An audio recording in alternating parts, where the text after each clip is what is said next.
Hi everyone, it's Jen from Tarot Spirit. I apologize, I'm not feeling well, so hopefully I'm not sneezing and coughing too much during this video. I really briefly wanted to talk about my reading from New Year's. This card kept coming up. It kept falling out of the deck. It kept coming up when I was using these new cards. And when it came up in the New Year's reading, I knew it had something definitely to do with me because I couldn't seem to escape it.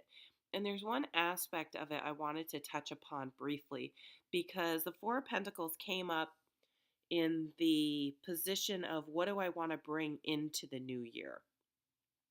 And I thought it was, and I thought, well, there are probably parts of your life that you do need to be, tighten up more. But I realized that it really, when the situation happened, and I'm like, oh, that's what the Four of Pentacles was about. I realized that it's really about boundaries and definitely setting boundaries where other people are concerned.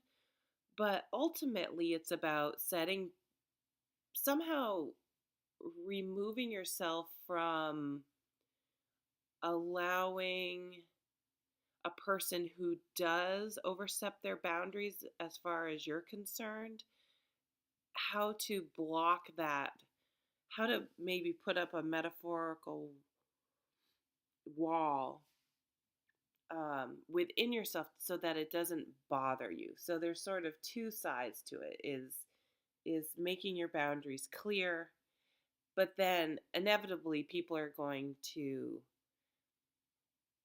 invade your boundaries because it's human nature. How to not let it get to you. So I think is a really good thing to bring into the new year, and I just thought I'd share that.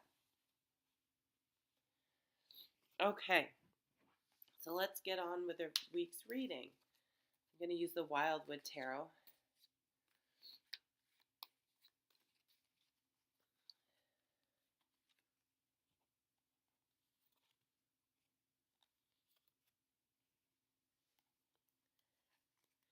Okay, let's start with the first card.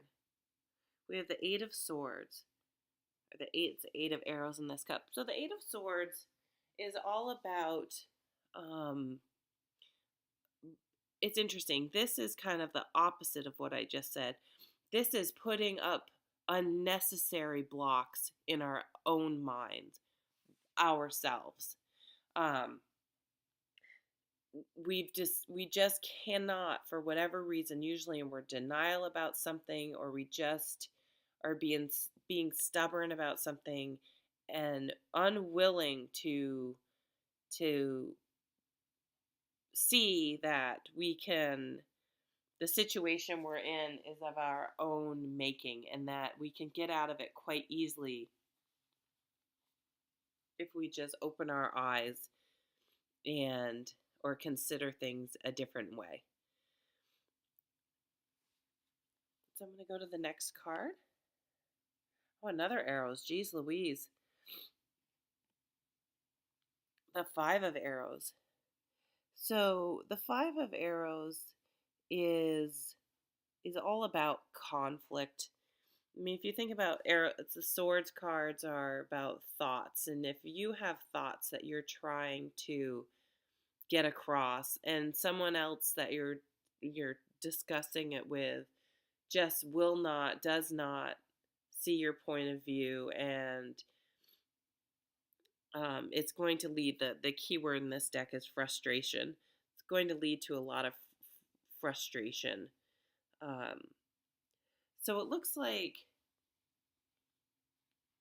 I'm just going to go to the next card and then I'll look at them together. And then the Six of Wands. So the Six of Wands is a really, really positive card. Let's see, in this deck, it's titled Abundance, but it's really known as the Victory card. So, I think this week we're kind of being our own worst enemy here with this card. Our negative thinking and our inability or refusal is probably a better word to sort of just either consider things from a different point of view or understand that we have created our own blocks and are probably, I think this card would be a good title for this card would be denial, I think. Um, we're, in a mental prison of our own making. If you think of the traditional Rider Waite card, it's the woman with her eyes closed in a ring of swords. And so when something's covering your eyes, you don't want to see something, face something, acknowledge something. And, that's creating a lot of frustration. But with, I think if we can open our mind to different possibilities, then we have victory at hand. And the 6 of Wands is a very, very positive card. So if you've been trying to accomplish something for a long time, stick through it. You got to have perseverance this week, because you will work out, even though it feels you're just feeling so frustrated about it and you're having trouble seeing that it will it will work out. um the cards are saying, stick with it, you can do it, and the energy is there for it to work out. So stick to it, and it'll be just fine. So I'm sorry, it's a little shorter, I think, than I usually do, but I'm just really not feeling well at all. And I hope everyone's having a good new year, and we'll talk to you next week. Thanks so much. Bye.